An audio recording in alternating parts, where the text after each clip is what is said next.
ওই যে বুড়ি মা আমার নবীর রাস্তায় কাটা বিছায় রাখতো।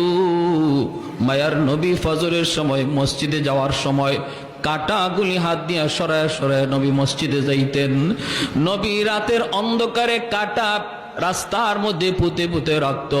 একদিন সর্বপ্রথম যেদিন নবী বুঝতে পারেন নাই, ওই দিন নবীর পায়ের তালা থেকে 40টা বিষাক্ত কাটা নবী বের করছেন। এরপরে রাতে নবী সতর্ক হইয়া মসজিদে যান।